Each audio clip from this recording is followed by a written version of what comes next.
Bienvenidos a bordo.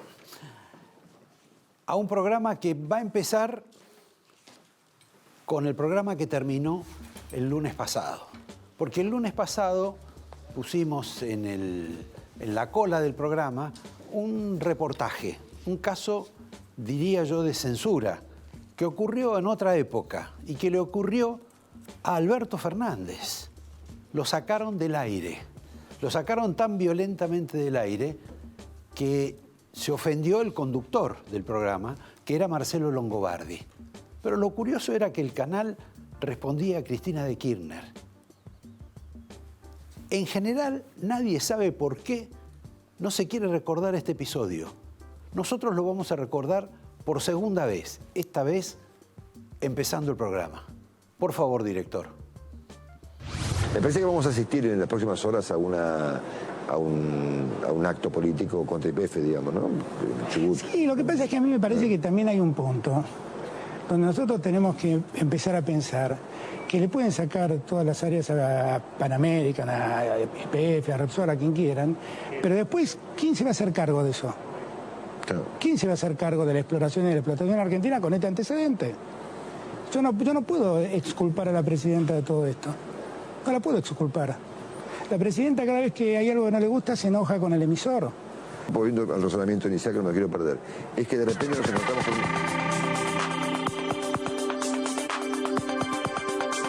Lo dejaron un rato porque no sabían qué poner. Curiosamente estaba hablando de la nacionalización de YPF.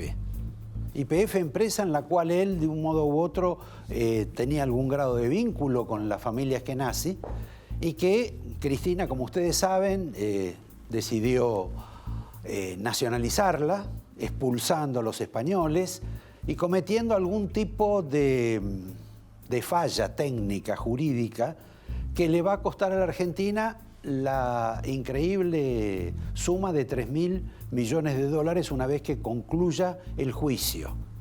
Gracias a Cristina, gracias a Kicillof y gracias también a la inoperancia de este gobierno, que decidió cambiar abogados, hacer otra estrategia, aumentar obviamente el pago todos los meses, todas las horas de los abogados, encarando ahora una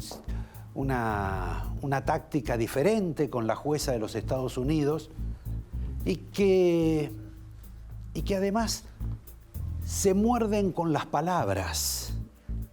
El otro día el procurador, el doctor Saravia Frías, que está desde el principio con este gobierno, sin saber nada del tema YPF, pero que fue en su momento a discutirlo, a ver qué podía pasar con el fondo que reclama la plata, dijo olímpicamente que Kicillof había cometido una falla, un error, que se había equivocado o algo parecido a eso.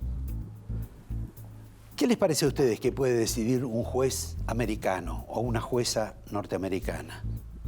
Si el propio gobierno argentino reconoce que su anterior administración se equivocó, falló, hizo mal las cosas, diríamos. Si el mismo gobierno lo reconoce ahora, ¿qué va a decir el juez? En fin, este es un capítulo que, sépanlo, nos cuesta plata. Nos va a costar mucha plata y nos cuesta plata también ahora. Vamos a una curiosidad también, casi de tipo electoral. Ustedes saben que, por ejemplo, el señor Acef se cambió de bando. Lo dejó en banda al pobre José Luis Esper y se pasó con el macrismo. Hay algunas situaciones bastante insólitas. Una, que el grupo político que se fue, o el personaje, el lema, el sello político que se llevó Acef, quizá mete dos personas, dos diputados, porque hubo unos que se quedaron con Esper. Acef entra seguro, pero con el compañero Esper se quedó otro del partido, con el cual lo habilitan a postularse a Esper a presidente. Y por ahí esa agrupación que no conoce nadie, que ni siquiera conocen ellos, por ahí mete dos diputados en esta Argentina insólita, absurda, y la verdad permisiva. El otro sería el diputado Nazareno Echepare, famoso el joven en la época en que se gestaban las movilizaciones en contra de Cristina. Y él, con otros partners de él, se dedicaba a manejar el tema de las redes sociales y a convocar a la gente. También ya en un caso de desesperación electoral, por ahí hasta puede entrar otro candidato que se llama Arracana, que es fue un coronel de la Nación, un experto nuclear, un hombre que, bueno, no sé si estaba concebido para que ingresara en ese grupo. La curiosidad extrema de Spert, al dejarlo partir a Acef, es que Acef se integra a una lista luego de haber pasado por el peronismo, luego de haber pasado por el radicalismo, luego de haber pasado por el nacionalismo, luego de haber pasado hasta por una fracción partidaria que lo supo tener como referente al almirante Macera, y cercano en determinado momento a una de las figuras que la colectividad judía considera uno de los mayores antisemitas del país, el señor Biondini. Y curiosamente, Acef va de compañero en la lista con el señor Wolf, que aparentemente es el representante de la comunidad judía en la lista de Macri. Bueno, se cocina todo, se cocina absolutamente todo como se cocinaba antes, porque lo de Acef está teñido también de una sospecha, de la sospecha que hubo dinero para su movilización de un partido al otro. Todos hablan de alguna cifra no demasiado escandalosa, ni parecida a la que le ofrecieron presuntamente a Roberto Labaña. A Roberto Labaña, como es un jugador mucho más caro en las ligas internacionales, dice que le ofrecieron 8,5 millones de dólares para bajarse. ¿Quién lo dijo? Lo dijo Duhalde. Y de un modo u otro, Duhalde lo confirmó en los tribunales. Pero el que no lo confirmó fue Labaña. Es curioso, ¿no? Vamos a pedir explicaciones y vamos con el primer pedido de explicación 1, que tiene referencia en la doctora Carrió, que ha vuelto a la pantalla chica, como se decía antes, el sábado pasado, y ha mantenido y mantiene un duelo agraviante, desdoroso para las partes, con el señor Massot y con el señor Monzó. Del señor Massot dijo simplemente que es un hijo de puta. Y Massot, también fundando sus opiniones, dijo que la señora Carrió es una extorsionadora, y una extorsionadora del gobierno de Mauricio Macri, más que una socia. Ella, a su vez, sobre el señor Monzó, tiene apreciaciones poco elegantes. Pero hay algo que les quiero recordar a ustedes, porque todo esto está en la memoria de nosotros. Fíjense lo que hace apenas 2 años y medio la señora Carrió decía sobre el señor Monzó, al cual hoy detesta, repele y acusa de conspirador. También está el Gabriel Monzó, que es amigo de mi presidente de la Cámara, que ha sido un gran constructor de Cambiemos, y si no fuera por él, Cambiemos no se hubiera construido ni en la provincia de Buenos Aires ni en la nación. Y la historia lo va a reivindicar. Y la historia lo va a reivindicar, aunque ahora lo apaleen. Sin ese hombre no hubiera habido Cambiemos.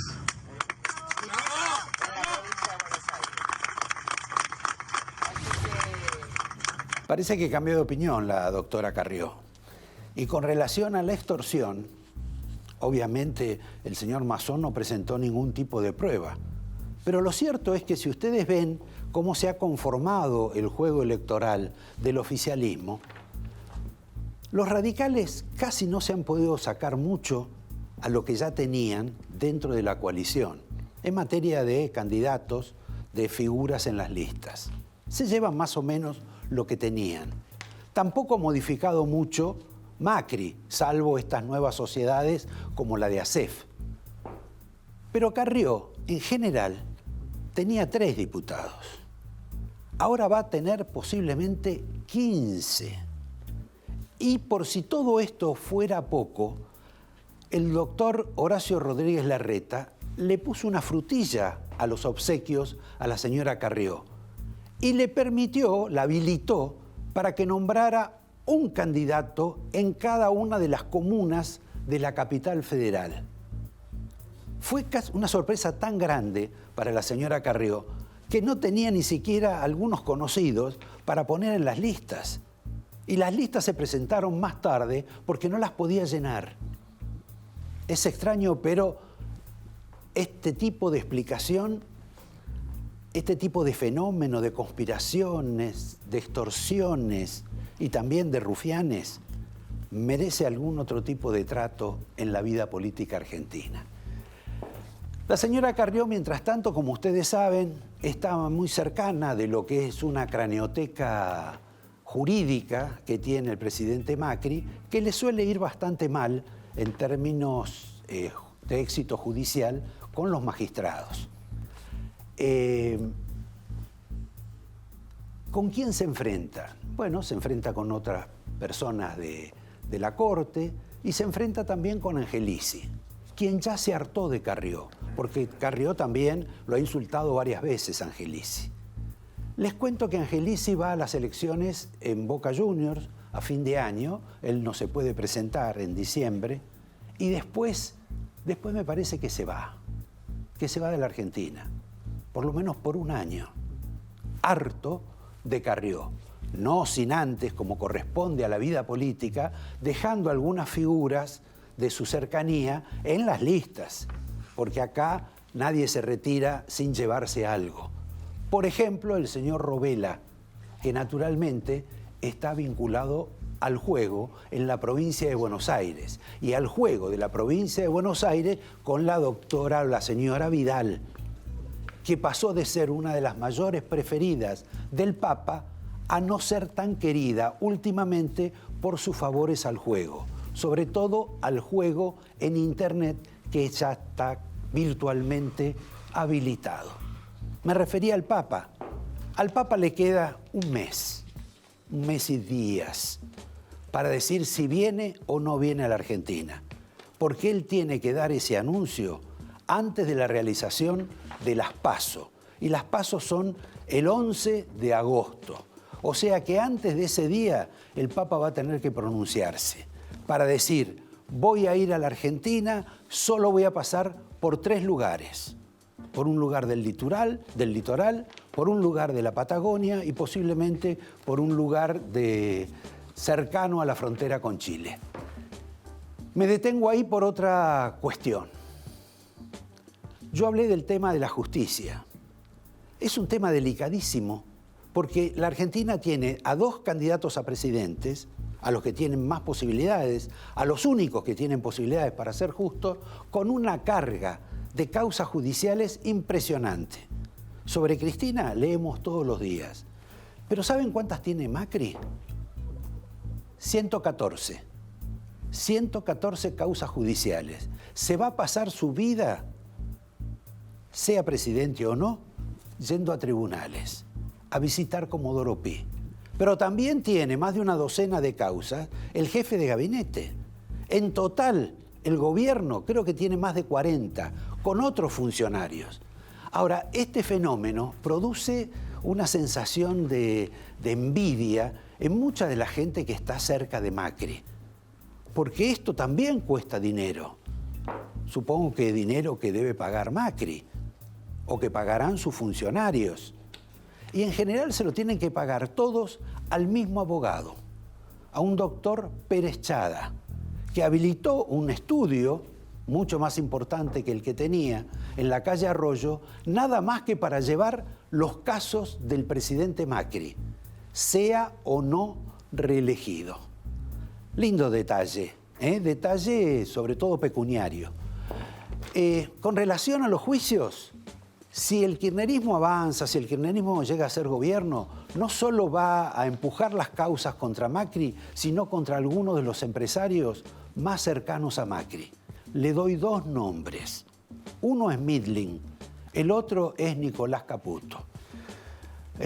Me salgo de esto, trato de ser más veloz en las descripciones y paso a lo que es la AFA.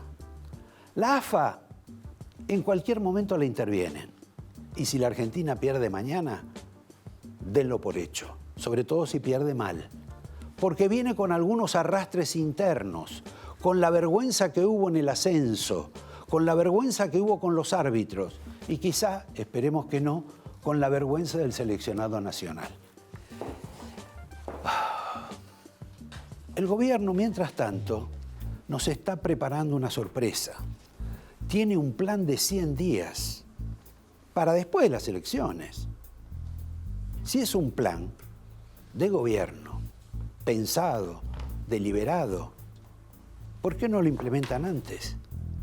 Ahora, lo curioso de esto y lo que a uno lo sorprende es que este plan lo hacen los mismos hombres que iniciaron el gobierno de Macri. Todos los mismos. Esto es los mismos que, más allá del resultado, si gana o no Macri, son los responsables de lo que se llaman los fracasos de Macri. Más, inclusive hasta volvió Quintana, Mario Quintana, que hasta ayer, creo, anteayer, estaba en un curso místico en Italia y que, como ustedes saben, se ha convertido en una suerte de asesor, hasta de mecenas, diría yo, porque ya se le acabaron algunos mecenas o algunas mecenas a la señora Carrió, con la señora Carrió. Va de número 2 en la lista de diputados, suplente de Lustó, y casi con seguridad se va a integrar a la nueva administración de Macri. Un cargo que pretende, o que le quieren dar, es juntar todos los bienes del Estado que hoy están repartidos en distintas áreas del Estado. Lo que se dice una fortuna gigantesca. Si en ese caso Quintana pasa al gobierno y a ese cargo, va a ser un hombre muchísimo más poderoso de lo que es ahora. También ese plan nuevo de los 100 días incluye quizá una especie de gabinete alterno, un gabinete de sub-45, porque evidentemente Macri tiene algún problema con las generaciones de su edad y las superiores. Entonces se está tratando de producir algún tipo de recambio. Hoy estuvo Macri con uno de sus ojos, que es el ingeniero Lopetegui, que mañana tiene que explicar en una comisión del Senado qué es lo que ocurrió con el apagón que tuvo la Argentina y que además tuvo consecuencias en otros países. Bueno, les cuento. Va a haber dos responsables, porque ya se los dije la semana pasada. Uno va a ser Transener, curiosamente la empresa de Midling. ¿Qué van a reprocharle? No haber incorporado un software que correspondía que aplicaran y que no lo hicieron, seguramente para ahorrar. La otra responsabilidad va a ser un castigo sobre Camesa. Camesa es un área estatal del cual nadie se mete, nadie pregunta y nadie dice nada. Y en este caso tuvo una responsabilidad especial porque por no hacer determinadas cuestiones corrió riesgos indebidos la línea troncal y en consecuencia al complicarse se cortó la luz. Camesa es un presupuesto de 8.500 millones de dólares. Y ni usted ni casi nadie saben de lo que se trata. Hoy vamos a tener 3 invitados. Con uno de ellos, por lo menos, vamos a hablar sobre este tema del acuerdo entre el Mercosur y la Unión Europea. Tema que ahora envuelve a Kicillof, a Cristina, a Alberto Fernández, a Macri, cada uno con posiciones diferentes, pero es un tema que está hace 20 años. La Argentina gestionando Empezó con Menem, siguió con los gobiernos de los Kirchner, participó Lavagna cuando era embajador en Europa, y para Kicillof, por ejemplo, es una tragedia. Como lo dijo antes que Alberto Fernández tuvo que ir en la misma línea. Mientras tanto, que el gobierno, ¿qué hace? Dice lo contrario de la tragedia que implica este acuerdo, por el cual van a tardar entre 2 y 3 años, si todo anda bien, en ser aprobado y a ponerse en funcionamiento. Les había hablado de la explicación 1, ahora les voy a hablar de la explicación 2. Tiene que ver con Massa y con Cristina. Breve. Massa y Cristina todavía no han mostrado una fotografía juntos. Alguien tiene vergüenza de sacarse foto con el otro. No sé quién de los dos, pero alguien tiene vergüenza. Sobre todo en este mundo donde a todos les gusta ser fotografiado o filmado. Mientras tanto, supongo que en las 2 reuniones que tuvo Massa con la doctora Kirchner, habrán tratado de explicarse entre ellos cuál es la posición que van a asumir con relación al gobierno de Venezuela. Porque para la señora Kirchner, el gobierno de Venezuela y su presidente Maduro es una aspiración paradisíaca, sobre todo de la vida política y de la vida económica. Mientras que para el señor Massa o para el doctor Massa, Venezuela y Maduro son algo más que una dictadura. Van a tener que ponerse de acuerdo en eso, porque si no, no les vamos a entender nosotros. Mientras tanto, y bueno, siguen las cuestiones. Bonadío ha citado a Alberto Fernández para que aclare un artículo que mencionamos en este programa hace tiempo, escrito por él, sobre el asesinato de Nisman, para pedirle que aporte alguna prueba, cuando seguramente estaba algo excitado Alberto Fernández cuando escribió ese artículo, porque lo había encontrado 2 días antes a Nisman en el supermercado del barrio en Puerto Madero. ¿Qué me queda? Me queda de todo. Tendría hasta para hablar sobre la fiesta en la Embajada de los Estados Unidos, donde no solo se disfrazan, como en los tiempos de James Chick, los funcionarios de los Estados Unidos, con ese humor particular del oeste norteamericano, tan caro a la costa atlántica, a la costa porteña, sino que también fueron funcionarios y amigos, todos valientemente disfrazados, como si había que ir de blanco, si había que ir de duendes, de fantasmas, en este caso con jeans, sombreros y botas. Pero dejémoslo eso para otro día y anunciarles que en este programa, en un minuto, vamos a empezar con uno de los señores que va a ser clave en nuestra vida hasta la resolución de las elecciones. Alguien que todos los días o todas las semanas, con un goteo, nos va a decir: gana Juan, gana Pedro. En realidad es gana Macri, gana Fernández. Me estoy refiriendo a Sergio Berenstein.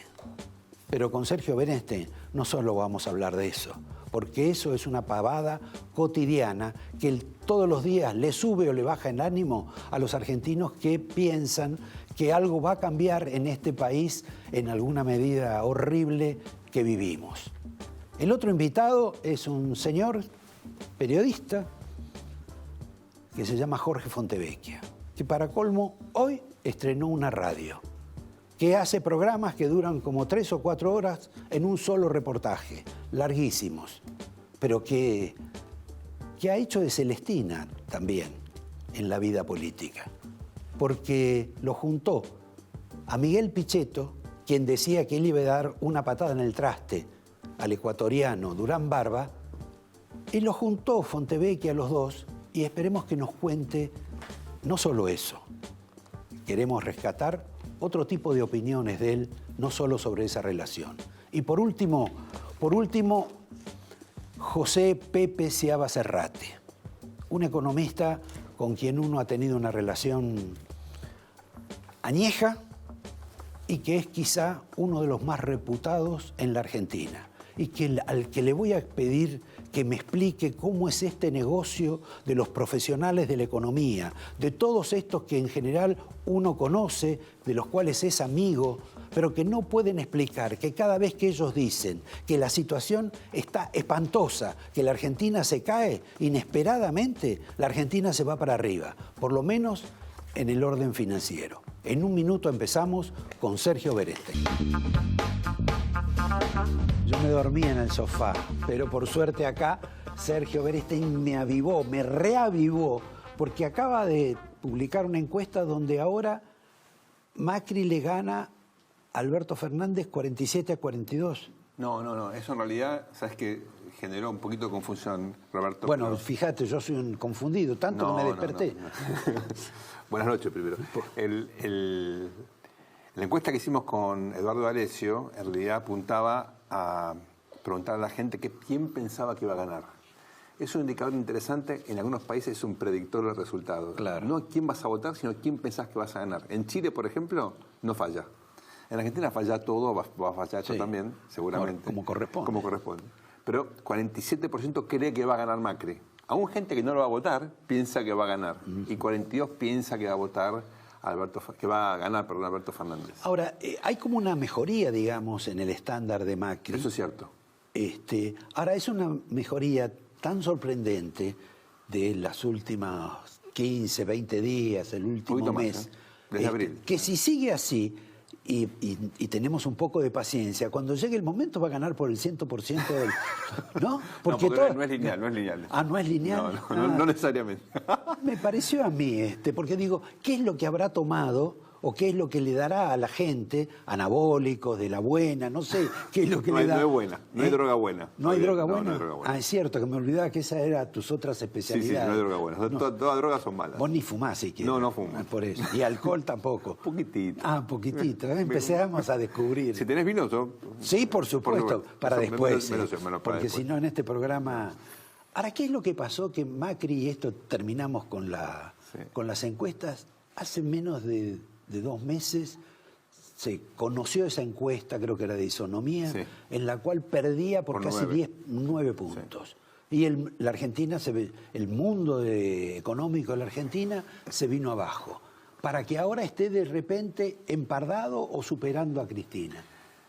Alberto Fernández, no a Cristina. Perdón, los tengo mimetizados. Yo veo. Y los Fernández, ¿no? Bueno, ellos se mimetizan. Yo creo que hay que tener en cuenta que a partir de abril cambió la cuestión cambiaria, para la redundancia. La cuestión cambiaria de Cambiemos, ¿no? Ahí hay una cosa muy interesante para un psicólogo, no para mí. Bueno, la del dólar. La del dólar. ¿Qué ocurrió ahí? Bueno, gracias a la posibilidad que tiene el Banco Central ahora de intervenir, si bien no está interviniendo, por la flexibilidad del programa con el fondo, el mercado cambiario se estabilizó. De hecho, el dólar bajó bastante el último mes. Y la verdad que en la Argentina eso está bastante correlacionado con la imagen del presidente. Cuando hay volatilidad del tipo de cambio y cuando aumenta, baja la imagen del presidente y lo contrario también ocurre. Bailamos al compás de eso. Y sí, la Argentina lamentablemente se quedó sin moneda y el dólar es el rey, ¿no? Ahora, en relación también en este último mes hubo 2 fenómenos políticos que fueron la designación de Alberto como candidato a presidente por parte de Cristina y la designación de Pichetto por parte de Macri. Ellos, le hace Pichetto y Alberto Fernández, ¿beneficiaron a lo que la gente tenía previsto con Cristina y a lo que tenía previsto con Macri? ¿Lo mejoraron o lo empobrecieron a los dos? No, por la evidencia que tenemos, en ambos casos reforzaron las respectivas candidaturas o las respectivas fórmulas. Alberto Fernández porque sus credenciales volcaron ahora frente de todos hacia el centro, ¿no? Y en el caso de Pichetto porque le dio, me parece, un elemento que a Macri le venía faltando, que es la idea de gobernabilidad, ¿no? Ahora, si los dos sumaron, ¿a quién le robaron? Le robaron en parte a la tercera vía, a la Baña, y también un segmento de indecisos, no relevante, pero un segmento de indecisos también que cayó, ¿no? En conjunto tenés hoy 2 fuerzas que han polarizado más la elección de lo que parecía que iba a ser el caso hasta hace 2 meses, ¿no? Sí. Y yo creo que fue justamente la tercera vía que quedó un poquito acotada, porque por un lado Pichetto está con... No, y encima explotó. Bueno, implosionó en el contexto del fortalecimiento de estos 2 ejes, ¿no? Pichetto como vice de Macri, Alberto Fernández que le quita aire, pero sobre todo Massa, que le quita algún volumen de voto también a lo que hubiese sido un consenso federal con la alternativa federal todavía viva, ¿no? Así que esa dinámica terminó acotando mucho el tercer espacio. Vamos a ver qué pasa de todas maneras de acá a la elección, ¿no? Porque todavía queda Ahora, de mucho acá a la tiempo. elección, uno lee, digamos, encuestas generales, algunas en particular, pero para hacer, digamos, un repaso amistoso acá con la gente, como si no nos viera nadie. La Patagonia la gana Cristina, en términos generales. Alberto. Bueno, Alberto, perdón. La capital la gana Macri. Sí. La provincia la gana Cristina. En la provincia, por ahora, hay una contradicción. Porque si preguntás Vidal contra Kicillof, gana Vidal. Si preguntás Alberto contra Macri, gana Alberto. Entonces eso no es una contradicción. No se en sí misma. conjuga. No se conjuga y hay que ver en definitiva qué pasa. Bueno, pero no se pueden votar a los dos. Bueno, Al que se vota es a uno que es se podría cortar boleta. Cosa que no creo No, que... pero la boleta, el gobernador no va en el medio de otra, hay que cortarla dos Bueno, veces. pero puede pasar. Podría pasar. Pero yo no soy ingeniero para ir ahí para hacer esa tarea. Bueno, digamos que la provincia... Yo creo que va a sacar una ventaja, en principio debería sacar una ventaja importante Alberto, ¿no? Fernández. Sí. En Santa Fe gana Macri. En Santa Fe es interesante porque el socialismo debería votar por Lavagna, o el voto socialista debería de Lavagna, y eso hay que ver si pasa. Si yo creo que es una elección pareja, Macri puede sacar alguna ventaja por el voto, sobre todo del interior. Bien. En Córdoba Va a ganar gana Macri. Macri. Sí. No creo que con la ventaja que obtuvo en el 2015, que fue crucial. ¿Te acordás que la distancia Sí, de Macri... 72%. Una es cosa increíble. irrepetible. Bueno, es difícil, ¿no? Con lo cual pudo ganar la elección. Exacto, la diferencia que le sacó Scioli la obtuvo en Córdoba. Por supuesto los votos se suman y todo, digamos, al final del día vale, pero esa provincia fue crucial. Esta vez no creo que la ventaja sea tan exagerada, ¿no? En Tucumán gana De otras Cristina. cosas, perdón, porque Gana- Lavagna en el 2007, ¿te acordás que ganó Córdoba? Sí, claro, sí. Y todavía tiene un voto, Bueno, pero eso es el cordobesismo. el cordobesismo. Sí, claro, bueno. Que sí, Es una identidad muy, muy fuerte, ¿no? sí, por supuesto, si tuvieran océano ya estarían independizados. Es muy probable. Y en el norte, en Tucumán, que es otro también distrito de los más importantes, Sí, claro. ahí ganan los Fernández Los bis. Fernández están ganando, sí. En las otras provincias, un poco más chicas, también ganan los Bueno, Fernández Salta bis. está la duda porque el gobernador Bueno, va a ser sí. candidato a vice. Y en Jujuy, Morales es muy fuerte y Macri sigue siendo popular, aunque Massa siempre tuvo bastante apoyo. Ahí está dividido. Así que lo de Jujuy, yo la verdad que no medí, me gustaría ver algunas encuestas específicas, ¿no? Así, en términos generales, da la impresión de que, sin hablar de números, es como que hay como cierto dominio de Bueno, la fórmula. falta Mendoza, pero Mendoza Sí. yo creo que va a sacar una ventaja a Macri. En San Juan me parece que va a ganar Fernández, pero no va a repetir la elección muy buena que hizo Uñac. No tengo datos ni de Catamarca ni de La Rioja. En el nordeste, nos olvidamos del nordeste y de la Mesopotamia, ¿no? Corrientes va a ganar Macri, Entre Ríos va a ganar Fernández, y Misiones no me queda claro, pero probablemente gane. Y Formosa Fernández. gana Paraguay. Formosa y Chaco yo creo que van a ganar los Fernández, ¿no? En ese panorama, En primera vuelta, estamos hablando de las PASO. sí. Pero recordemos que esta dinámica electoral en la Argentina siempre es bastante singular y entre las PASO y octubre vamos a ver cambios. Es el momento estelar de Marcos Peña.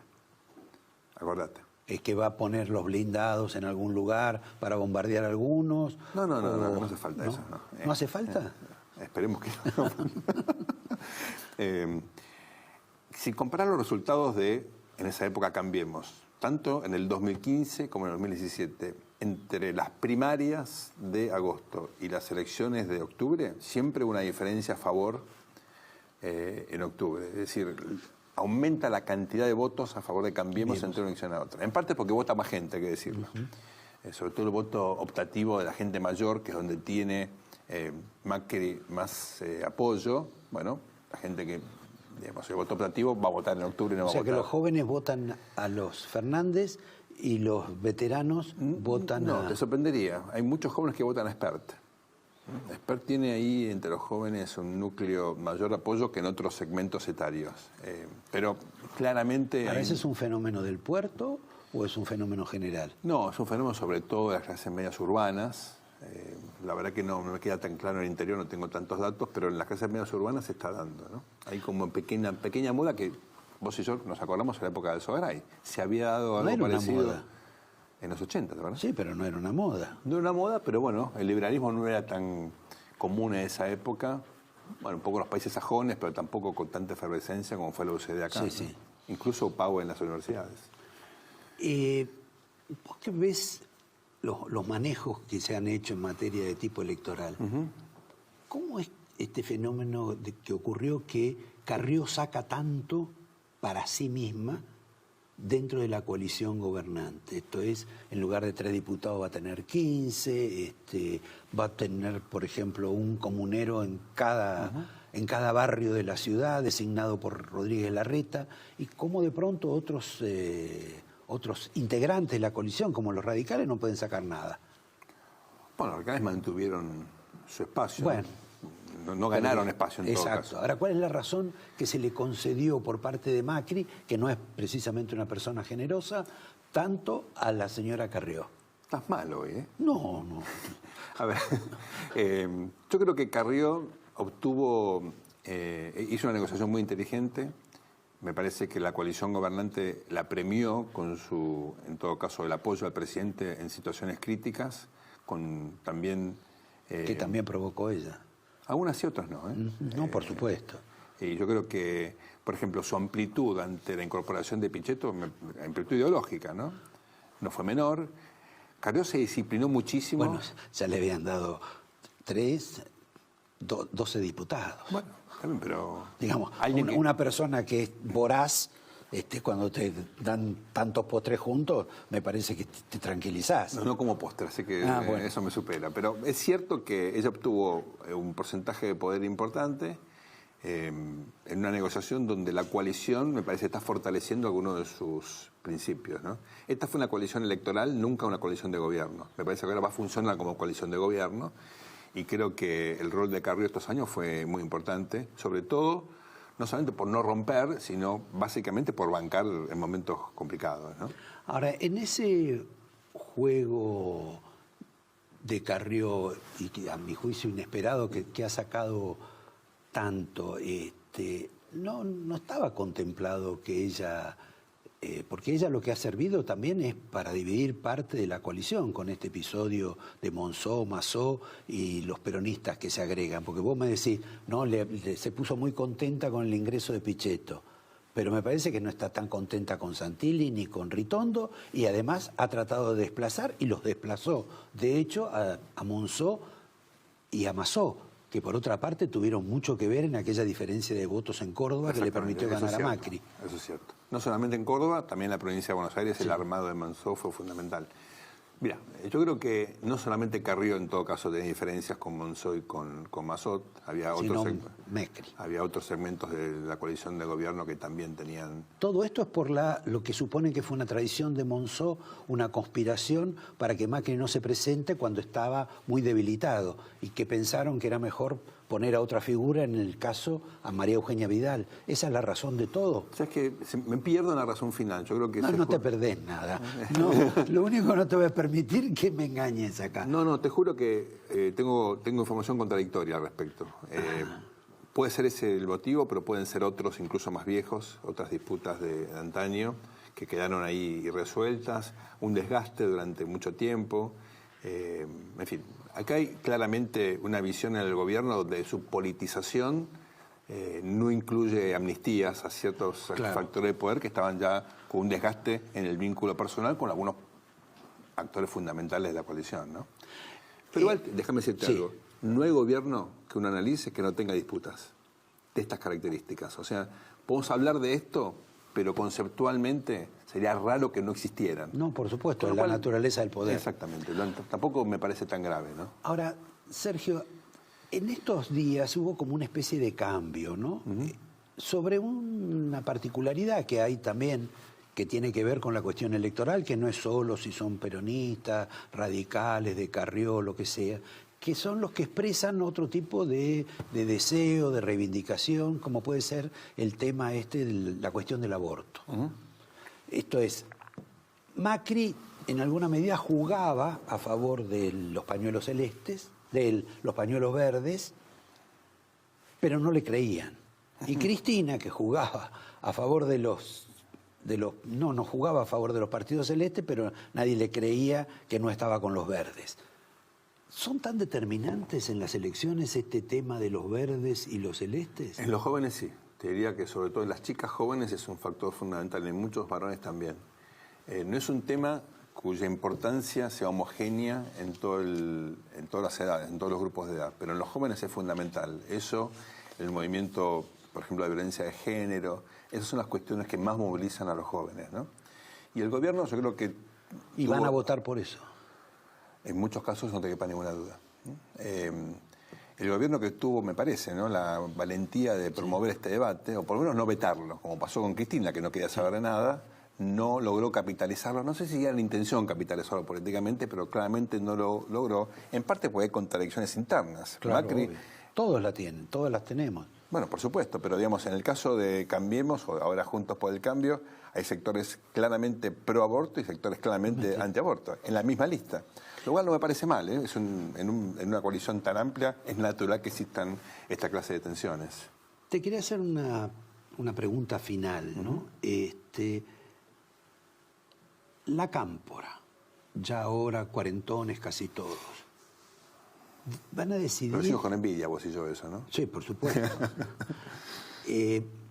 ¿Deciden sobre Alberto Fernández? No. ¿Influyen sobre Alberto Fernández? De ninguna manera. El presidente de este país es muy poderoso. Si gana Alberto, no digo por Alberto, todos los presidentes son poderosos. Y yo creo que la cámpora va a tener, obviamente, su influencia. Perdón, como te diría alguno que recuerda otra época, Cámpora no fue poderoso. Bueno, yo te diría... Y no porque asocie con Fernández. No. No me parece una comparación adecuada. No, porque, uno era dentista. Pero digamos, en esta transición a la democracia incompleta que tenemos, Alfonsín fue un presidente, sobre todo al comienzo, muy poderoso, Menem ni hablar, sobre todo después de... Sí, pero ninguno lo puso el candidato a vicepresidente, Sergio. Bueno, está bien, pero una vez que sos electo, sos el presidente de la nación. Y yo creo que Fernández, Alberto, al convocar a tantos gobernadores peronistas, incluso la inserción de Sergio Massa en esta coalición, está generando un equilibrio de poder como para contener a los sectores más radicalizados, la cámpora y otros. ¿Será un equilibrio inestable? Probablemente. Ahora, él dijo en el reportaje de La Nación, que es muy, muy importante, sí, el gabinete lo armo yo. Sí, las listas no. Bueno, pero en este gobierno, en estos gobiernos en la Argentina, sí, ¿qué es más importante? ¿El Poder Ejecutivo o el Poder Legislativo? Como se dice en la jerga popular, lo quiero ver en la cancha. No, obviamente, pero... ¿Yo te hago mi regalo o me estás...? No, yo te estoy despidiendo porque me están matando del otro lado. El vino Los Haroldos, la invitación para que comas en la Cabrera. Epa, muy bien. Y acá el angelito de la buena suerte para la colección de libros que tenés y que no sabes qué hacer. Acá tenés mi libro. Como casi todos. Este es el último. ¿Por qué fracasan todos los gobiernos? Todos, ¿eh? Todos. Esperemos que no el venidero. Te agradezco, Sergio. Un placer enorme. Gracias por todo. Muy gentil. todo. Y a ustedes los invito a charlar acá con el señor Jorge Fontevecchia, otro periodista. Gracias. Un minuto.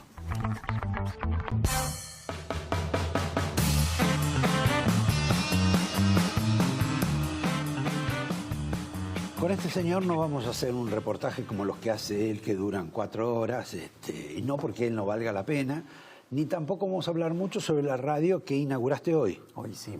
Te has decidido aventurarte más en el mundo periodístico y encima hasta, supongo que poner plata. No, es un proyecto, vos recordás que el edificio de Perfil se construyó como un primer edificio multimedia, sí, y tenía estudio de radio. Esa es una radio FM que compramos en el año 2013 con el objetivo de comenzar a producir en aquel momento. El anterior ENACOM no nos aprobó la transferencia. Sí. Entonces, durante el kirchnerismo no pudimos transmitir. Tuviste más de un drama con los Kirchner vos, ¿no? Sí, pero no soy yo solo, ¿no? Bueno, pero... Probablemente nosotros tengamos más longevo el drama que los demás medios, es correcto. Pero simplemente para terminar de aclarar, no tiene nada que ver con Radio América. Es una FM comprada en el año 2013, que bueno, estuvimos esperando que el país mejore para lanzarla una vez que logramos la autorización del traspaso con el cambio de gobierno. Y bueno, nos estábamos cansando de esperar, el país no mejora, y decidimos de cualquier forma hundirte con el país. Acompañar al país en sus vicisitudes. Bueno, al margen de todo esto, hubo algo que yo advertí en vos, o que por lo menos me pareció que lo transpirabas, que era una expectativa favorable a lo que era, o a lo que es en algún sentido, la experiencia de la tercera vía, el lugar del centro de la vida política, apartado del tema de la grieta. Eso sí, y es consistente y viene de antes, también en la época inclusive del kirchnerismo, y bueno, nosotros hemos sido críticos también de Macri, a diferencia de los medios mainstream, como podría ser Clarín y Nación, lo que vos notabas en el caso de Perfil, vos mismo como columnista fuiste siempre... No digas nada. Okay. Nosotros fuimos críticos. No, porque si me vas a descubrir acá ante mi público, ¿qué vas a decir? ¿Que soy antikirchnerista, que soy anti-Macri? No, lo que digo es que vos también has sido crítico por la misma vara de uno y de otro, lo que no es habitual, porque en líneas generales lo que vemos es que hay una tendencia, un sesgo a mirar de un lado y del otro, con muchas veces justificadas razones. Pero bueno, nosotros siempre tratamos de mantener esa posición más allá de la grieta con todos los gobiernos, que uno puede decir, bueno, criticando a todos, que finalmente termina siendo una posición en que cuando están en el oficialismo, están en la oposición, pareciera que vos tenés una posición distinta, un cambio, pero siempre la misma. Ahora, voy a una anécdota. Vos recibiste en tu casa, les diste de comer, seguís gastando, al señor Pichetto y al señor Durán Barba, entre otros. Porque ahí había una confrontación. Pues a mí me pareció muy interesante. Pichetto, primero me parece de los pocos políticos, no pocos, pero bueno, de la minoría que leen. Y que tiene un lenguaje con una sintaxis estructurada. Puede hablar, vamos a poner esos términos. Que hoy en día a veces no es tan común, no es frecuente. Y Pichetto el año pasado, cada vez que intervenía en algún debate, criticaba a la no política que llevaba adelante el gobierno con las ideas de Durán Barba. Y lo criticaba con nombre y apellido, y continuamente lo criticaba. Bueno, y a Peña también. Claro, pero se la agarraba específicamente con quien supone que es el autor intelectual, que es Jaime Durán Barba. Y tiene además un problema con los extranjeros. Además, es cierto. Jaime Durán Barba, como estudió en la Argentina, podríamos decir que es medio argentino nacionalizado a pesar de su acento. Y a mí me parecía que dos personas inteligentes podía hacer una linda nota. Entonces lo convoqué. ¿Como nota lo pensaste? Claro, fue un reportaje que incluso generó cierta tensión en el gobierno. El día que se tenía que hacer, a Jaime Durán Barba le agarró una indisposición cardíaca que derivó en la colocación de un marcapasos. Luego se pospuso durante más de un mes y había cierto temor a que ese encuentro fuera un encuentro que se sacaran chispas y que creara un problema institucional. Jaime Durán Barba no tiene una buena consideración de los poderes legislativos de ninguna parte del mundo. Muchas veces habla sin ningún filtro.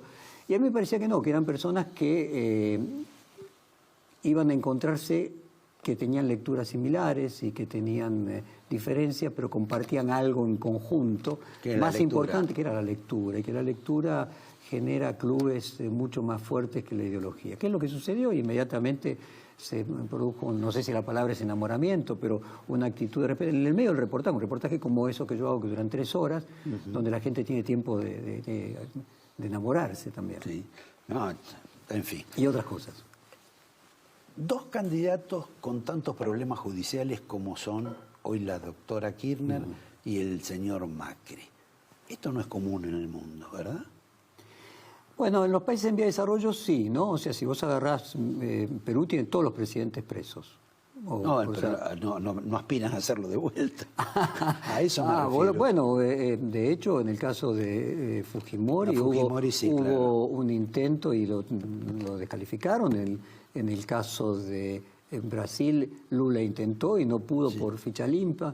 De hecho, si el Lula hubiera estado en la situación de Argentina sin haber aprobado la ley que él mismo mandó al Congreso de ficha limpa, o sea, en la Argentina Cristina Kirchner podría ser candidata a presidente y ganar la presidencia estando no solamente procesada, condenada y presa, y podría igual ser candidata. En Brasil no, por la ley de ficha limpa. No, yo creo que, Zygmunt Bauman, cuando dijo que el fin de la intimidad y la era de la transparencia, más allá de que se lo conoce por el amor líquido, sí. pero a mi juicio fue el sociólogo más importante contemporáneo de las últimas décadas, en la definición de que se acabó la intimidad, le hablaba de la extimidad.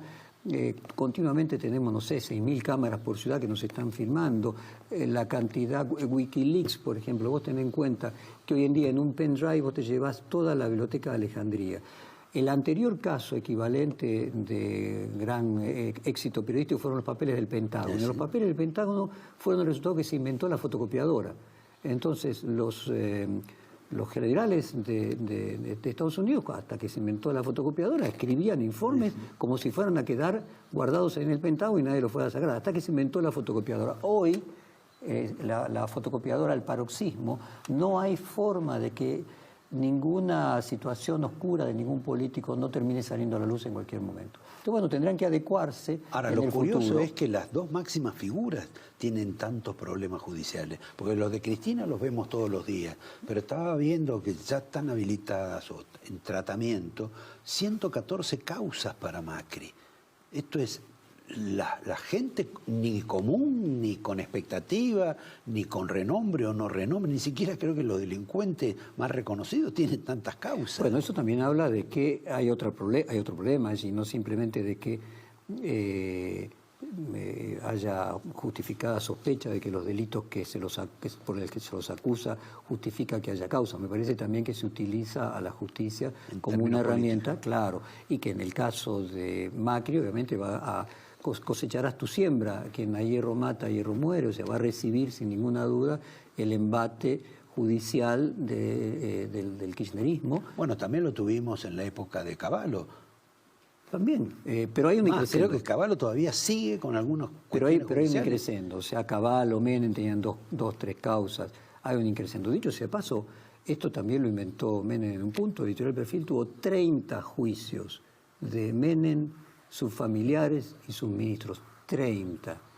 Y el objetivo que tuvo el kirchnerismo de acallar a los medios de comunicación con el dinero a través de crearle competencias y darle publicidad oficial, Menem lo tenía de otra manera, que haciéndole juicios millonarios.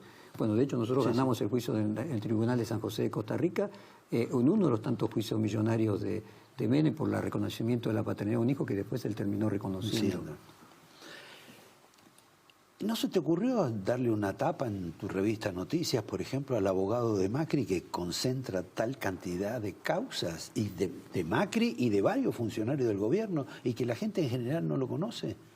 Puede ser, le voy a decir a la gente de Noticias que Roberto nos está proponiendo una buena tapa. Pero el tema de la judicialización de la política es una problemática. Porque aparte produce una espiral económica fenomenal. Fíjate Italia con Berlusconi. O sea, fíjate lo que le pasó al de Manipulite, al fiscal Di Pietro. A mí me tocó hacer un panel, moderar un panel con Di Pietro y Moro.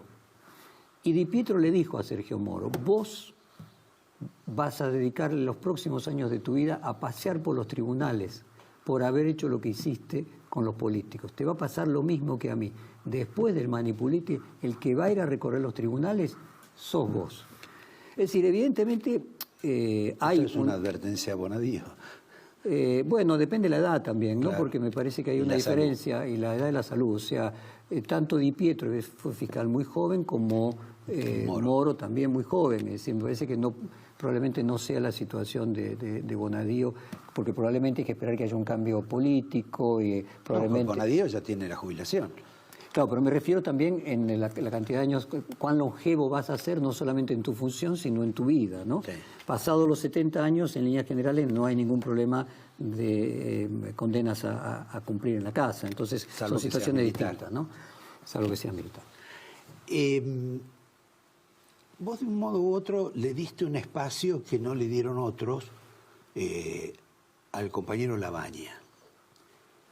¿Qué es lo que le tenés fe? Porque Labaña de pronto empezó con los radicales, empezó con los socialistas y terminó abrazado a los peronistas, que son los únicos que han hecho un armado razonable en la provincia de Buenos Aires, quizá para no sacar demasiados votos, pero los únicos que le aportan. ¿Me podés explicar ese fenómeno, reducirlo, comprimirlo? ¿Cómo no? Primero, aclarar que el endorsement que yo hice por la tercera vía, no por un candidato en particular. No, está claro. Bueno. Y me parece pero central. digamos, él era el protagonista. Bueno, ahí había dudas si Massa no le iba a ganar. Había discusiones, a veces dependiendo qué encuesta, colocaba a Labaña por arriba de Massa por arriba de Labaña. A mí lo que me parecía central era tratar de salir de la grieta.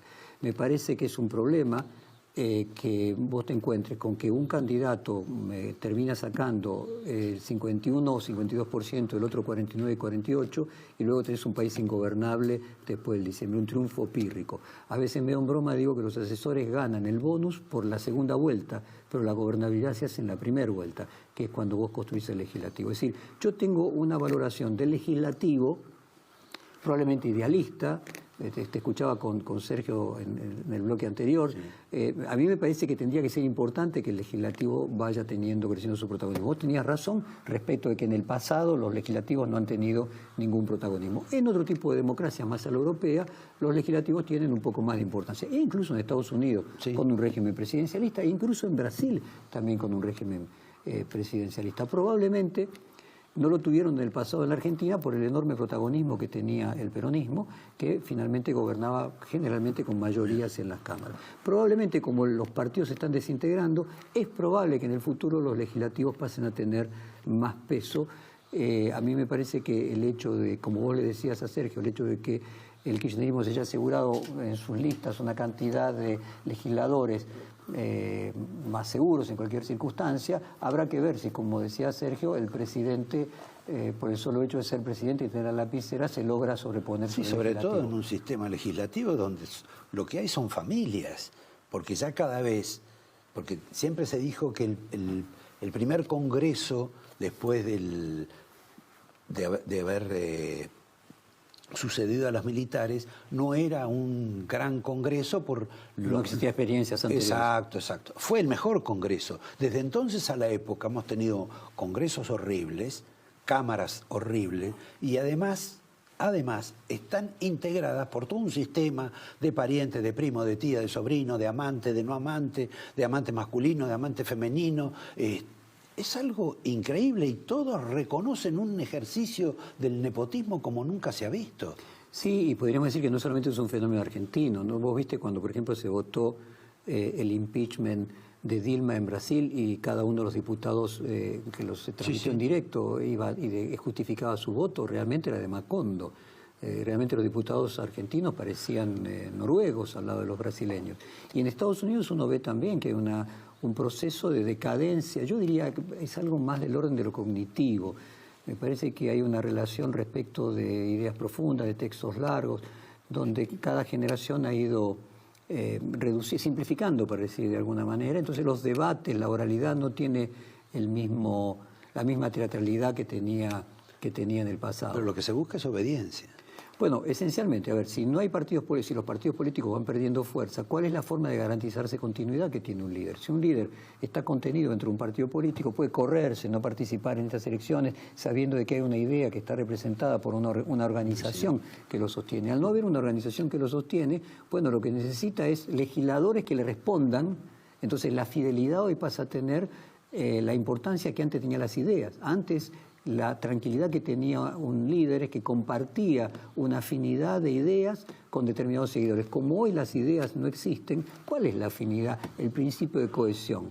Bueno, lazos personales, entonces llegás al nepotismo, al amiguismo. Sí, bueno, nos apartamos un poco de lo que quedaba de Labaña, que vos me ibas a explicar. Yo te voy a explicar mi mirada. Yo creo que es importante que cuando el 10 de diciembre asuma el gobierno que asuma, no tengamos todos los diputados y senadores de la oposición en contra del gobierno. Entonces me parecía muy importante, me sigue pareciendo muy importante de que haya una fuerza en el medio que equilibre, que ayude a la gobernabilidad de sea quien sea y que haga de vaso comunicante de los dos sectores. Desde mi perspectiva, una perspectiva legislativa, me parece central reconocer que el problema económico que tiene la Argentina es político, es decir, si vos ves que Pichetto lo ponen de candidato y se revaloriza la moneda argentina el 10% en un mes, evidentemente lo que te están diciendo es que el problema de los actores del mercado que interpretan no es económico sino político, es decir, que las leyes que cualquier gobierno tiene que hacer aprobar para poder seguir adelante, con este sistema que teníamos y con si vos querés, la postura de Macri de no negociar con la oposición, hacía que, independientemente de cuál sea tu idea, sea inviable. Entonces, me parece que el primer diagnóstico es: necesitamos un poder legislativo que pueda mediar entre los dos polos. De cualquier modo, ese poder legislativo que vos estás tratando de buscar en alguna medida más equilibrado, sí, está como muerto antes de empezar en la próxima elección. Bueno, desgraciadamente esa es la situación que existe. Yo escribí sobre ese tema explicando la lógica de cada uno. Labaña dice: yo siempre desconfié de que finalmente Schiaretti no iba a querer pelearse con Macri porque depende de Macri. Depende de bueno, para cualquier gobernador, una provincia del tamaño de Córdoba, le quedan 4 años por delante y quiere llevarse bien con el gobierno nacional.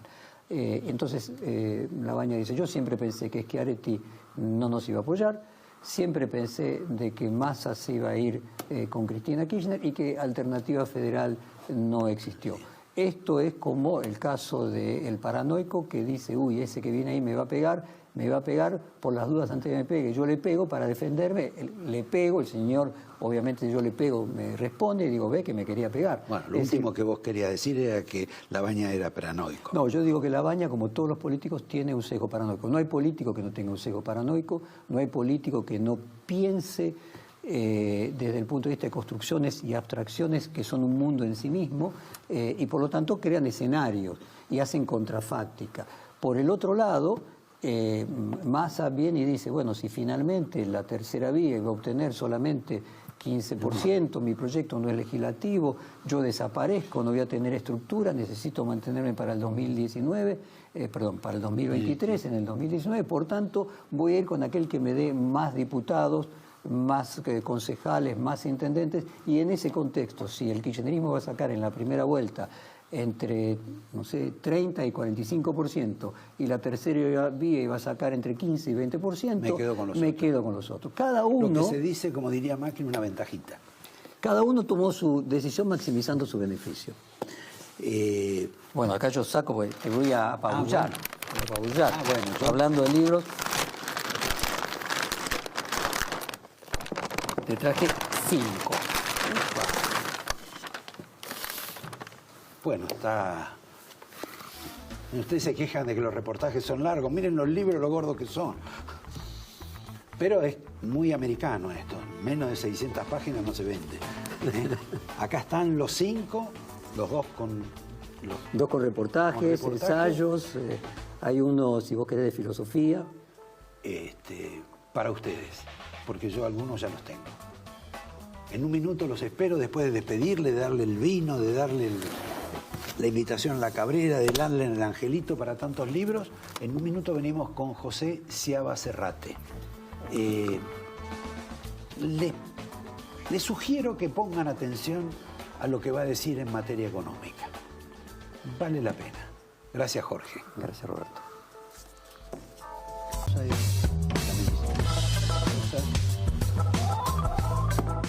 Estábamos con José Sciaba, con el dólar. Roberto? Porque en algún sentido Berenstein insinuó algo que estaba escrito acá en la primera pregunta que le iba a hacer a Pepe, que es: el dólar es inherente a la crisis argentina. Es decir, nos damos cuenta que cuando el dólar se dispara para arriba estamos muy mal. Si vos te vas de la Argentina sabiendo cuánto vale el dólar, 3 meses, 6 meses, no lees los diarios, volvés a la Argentina, lo primero que preguntás es el dólar. Si vale muchísimo más, sabes que hubo una crisis. Si vale lo mismo, no pasó nada. Es una versión condensada de lo que pasó y de lo que está sucediendo, y la entiende todo el mundo. Todo el mundo entiende un dólar quieto como que las cosas están bien, aunque estén mal. Y si el dólar sube, te puedes gastar dando explicaciones de que no importa, la gente se va a poner muy nerviosa y muy preocupada. Ahora, esta nueva situación es como el 1 a 1 de Cavallo, aunque sea una fotografía hoy. Pero en realidad estamos... La crisis se modera cuando estabilizas el tipo de cambio. Con volatilidad del tipo de cambio fue imposible. Era la idea del fondo, flotar, se flotó muchísimo. Se equivocaron. Y fue imposible de detener y generar esta calma que tenés hoy, hubiera sido imposible con el dólar subiendo. Pensá que en su momento Sturzenegger puso una orden muro de $5.000 millones a 25 pesos. Y el dólar se planchó ahí.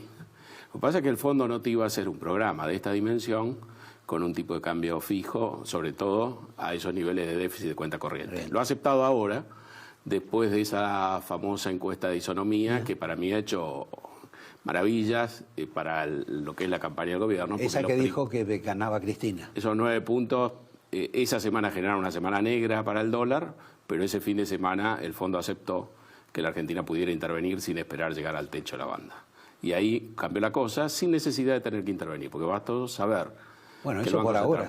Eso por ahora, pero ya, digamos, llevamos 8 semanas y media, algo así. Está bien. ¿Cuánto tenemos? 3 semanas más, porque estamos con la liquidación del sector agropecuario. Lo que es muy interesante que uno pensaba que las cosas se empezaban a complicar este mes con el cierre de las listas, con el cierre de las candidaturas.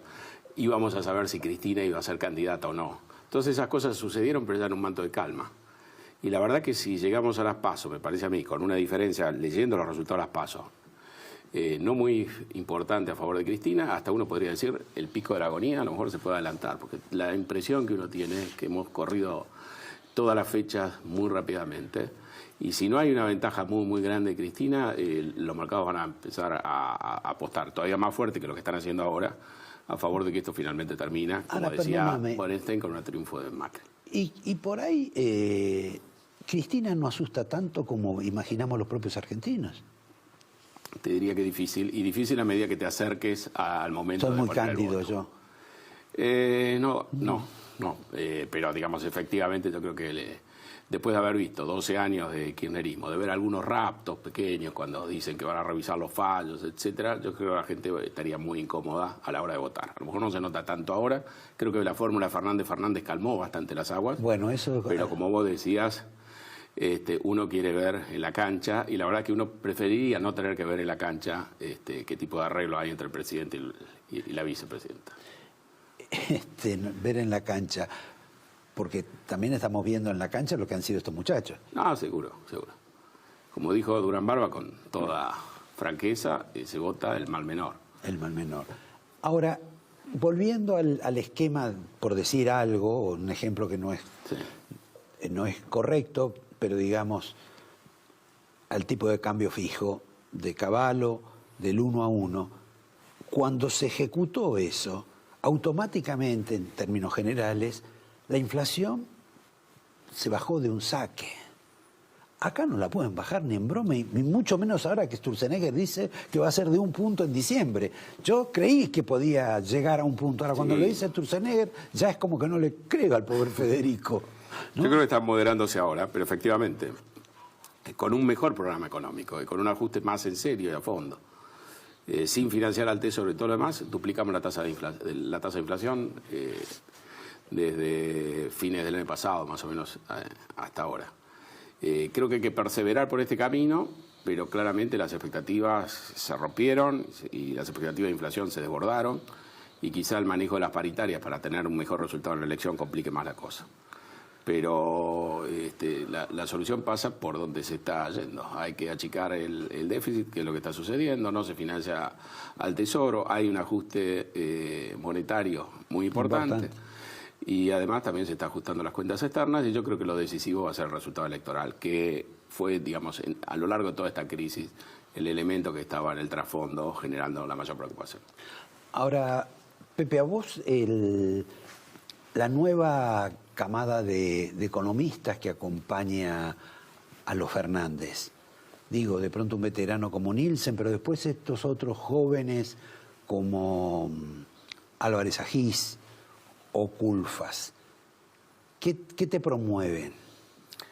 Le preguntaron a Alberto Fernández, creo que fue ayer, sí, qué medidas tenía pensado para estimular el crecimiento, que es parte de su plataforma, y dijo que no lo apuraran con una respuesta. Yo creo que eso define todo. Si tiene toda esa gente alrededor, debería tener una respuesta para esa pregunta, que es bastante elemental, por lo menos una respuesta para darle salida. Así que yo no sé qué influencia... Bueno, pero él tendrá un asesor como Durán Barba que le dice que no tiene que decir lo que van a hacer. Bueno, si la mejor respuesta es que no lo apuren cuando le preguntan algo obvio que forma parte de su plataforma, sí, te diría que no están haciendo bien su trabajo, o alguien, o Alberto, o los economistas que tiene alrededor. No sé si a la gente le importa mucho tampoco, ¿no? También este tema, porque... ¿Pero la gente cree o no cree? Yo creo que no cree, que es un poco el punto que vos señalabas cuando hablabas con Bernstein, ¿no? Acá hay una relación entre Cristina y Fernández que es lo que se va a poner a prueba. Y uno va a querer ver eso y recién después va a pensar a qué economista prestarle atención. Los que están con Alberto, los que están con Cristina, algunos que están tapados. Sí, porque ella no habla con Nielsen. Aparentemente el que habla es Alberto. Sí, lo elogia en el libro sinceramente. Bueno, porque a Nielsen y lo reconoce. Un día Bueno, fue su embajador. Exacto. Por lo tanto, debería tener algún... Sí, y uno supone que con Álvarez Agis o con Kicillof tienen también una buena relación. Pero no son lo mismo. Bueno. Todas esas sutilezas las veremos en la cancha. Ahora, cuando el fondo manda a una persona del nivel de Werner, de alto nivel dentro del fondo, ¿qué es lo que quiere ver con relación a Cristina y Alberto, más allá de que con Cristina no se vio? No, yo creo que el fondo tiene que cumplir una faceta, que es consultar a todo el... Sí, pero lo podés hacer con el muchacho de color que tienen acá también. Bueno, Werner es un escalón más arriba, tampoco es ir al tope, ¿no? No, claro, bueno. Yo creo que el fondo tiene claro qué es lo que va a pasar en un caso u otro y no necesita preguntar demasiado. Y está cómodo en una posición y va a tener que remar un montón si gana la otra posición. Ahora, el fondo no exige tanto como la gente cree que el fondo exige o como se ha vendido públicamente. Porque el fondo te dice, bueno, yo necesito que me des este número, hacelo con la reforma jubilatoria o con cualquier otro tipo de reforma. Sí. Supongo que esto va a cambiar si le pedimos un acuerdo de facilidades extendidas y un plazo mayor para el repago. ¿Qué es lo que va a hacer Macri y lo que va a hacer los Fernández? Lo que haría, creo yo, cualquiera. Macri a lo mejor, yo creo que Macri lo que facilita la cosa, un triunfo del gobierno, es que no va a haber problemas de empalme, por usar unos términos kirchneristas. Que no va a ser más caro. No, y además ya sabes, ya estás instalado, ya sabes cuál es el programa. Cualquier otro que gane, que quiera revisar, mirar, parar las cosas, etcétera. La Argentina es un paciente demasiado frágil, las expectativas se van a poner muy, muy erizadas si cambia el gobierno, y ahí los riesgos de cualquier demora van a ser enormes. Pregunta casi final. Esto del acuerdo de la Unión Europea y el Mercosur, más allá de que la Argentina siga a Brasil en esta especie de entendimiento con los europeos, ¿por qué divide tanto entre un gobierno que participó de un propósito como este? Durante 20 años estuvieron todos. Exacto. ¿Por qué se divide tanto? ¿Por razones políticas? ¿Por qué? Kicillof dice que es una tragedia. Creo que es un error separarse de algo donde se podrían haber acoplado y haber dicho, nosotros también formamos parte. Me parece que si esto lo hubieran aprobado los kirchneristas, a lo mejor Macri lo criticaban, no sé. Quizás sea esa posición. Pero esto, ya te digo, es un trabajo de 20 años. Yo creo que Macri lo empujó muchísimo. Me acuerdo en la 11ª ministerial de la OMC, antes de que la Argentina tomara la presidencia del G20. Sí. Esto habrá sido en noviembre del 2017, que se daba por hecho de que esto estaba por salir. Y después también en la cumbre del G20 en Buenos Aires. Finalmente se demoró. Yo creo que es una noticia muy fuerte, sobre todo si uno lo mira desde Europa. ¿Cómo se consiguió este compromiso, dada la posición muy adversa a este tipo de acuerdos de los agricultores franceses, los ganaderos franceses, que han jugado un rol muy importante? Ahora le vamos a poder vender manteca a los franceses. Vamos a ver qué se puede hacer. Esto va a llevar un par de años por lo menos que arranque. Hay 10 y hasta 15 años de adaptación. Pero me parece que es un cambio importante, pone en la agenda argentina un tema importante, es importante. Me parece que va a ser provechoso, dado que vamos a discutir siempre, discutamos estos temas. La Argentina ha ensayado durante todo este tiempo aislarse, desglobalizarse, etcétera. Difícilmente le podamos achacar a un acuerdo de libre comercio muchos problemas adicionales. Y creo que nos pone, como te decía, en la necesidad además de ayornar el Mercosur. Y este acuerdo que hay implícito entre Brasil y Argentina debería servir también para apuntar al Asia y al Pacífico, que es la parte más dinámica. Sí, y donde pero deberíamos estar. convengamos que esto nos acerca más a la vía del Atlántico que la del Pacífico. Yo creo que la dinámica del Pacífico va a terminar siendo un rol muy importante. Sin necesidad de un acuerdo de libre comercio. No, bueno, pero necesitaría mucho un acuerdo de libre comercio y después va a depender mucho de qué pasa con la OMC, con las reglas multilaterales. Sin sistema multilateral de comercio vas a necesitar los acuerdos mucho más que antes. Supongo que el sistema va a sobrevivir. Y está sucediendo una serie de cambios en el orden internacional. Por ejemplo, Japón le acaba de poner restricciones comerciales a las exportaciones tecnológicas de Corea del Sur, ¿no? Entonces tenemos mucho impacto ahí. Nosotros necesitamos vivir de los dólares genuinos que fabricamos. Entonces más vale que nos empecemos a ocupar de estos temas. Es bueno que haya discusión y es bueno que todo el mundo participe y es bueno que al cabo de los años podamos tener alguna posición, como ha surgido ahora, más o menos común entre Brasil y Argentina dentro del país, y se avance por ese lado. Pepe, te tengo que despedir, Bueno, yo te doy porque hay esto. gente que nos sigue. Te doy acá Trabajo los conjunto haroldos. sobre el G20, están los temas del comercio, está toda la agenda escrita de antemano, las cosas que han pasado, así que, y además es de breve lectura, o sea que si Ah, tenés- lo del CARI es esto. Sí, exacto, Claro. y de la Konrad Adenauer. Acá te doy una invitación para la Cabrera, Y el marcador fantástico. del Ya angelito. estaba necesitando otro. Sí, bueno.